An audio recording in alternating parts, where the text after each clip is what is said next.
Hello guys, पुन्हा एकदा स्वागत आहे तुमचं आपला नवीन ब्लॉग मध्ये. तर बघा, आपण आज 6 वाजता वावरात आलोय. आई पण आली, मी आलोय, मोठा दादा आलाय. बघा, लोक सकाळी शेतात येतात आणि दुपारी घरी जाते आणि आम्ही संध्याकाळी शेतात येतोय. कसं आहे. ऊन आता ह्या टायमाला लागत नाही जास्त. काय नाही, चालू आहे कडबा गिडबा गोळा करायचा आहे. तिकडे लिंबाखाली थप्पी मारायची.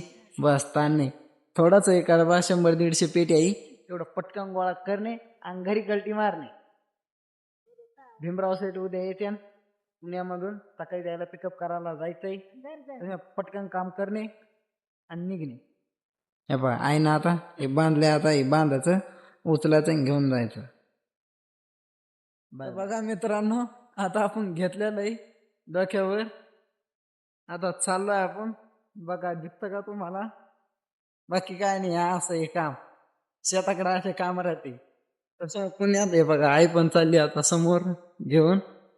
मी पण आता घेतलंय डोक्यावर, चाललोय आता. वजन नाही जास्त, पण हेच उन्हाचं करण्यापेक्षा संध्याकाळच्या टायमाला याचं काम करायचं, निघायचं. आता ते कसं घरच्या वावरात असलं की कोणा टायमाला येतंय जातंय माणूस घरी. दुसऱ्याची इथं गेलं की मग उन्हात आणत बी काम करणं लागते. आहे की नाही? काय मित्रांनो, आता कडबा गिडबा उचलून आता आपण बांध पेटून गेलाय. हा बघा, लिंबाची फोकरी गिकरी आणली जायला.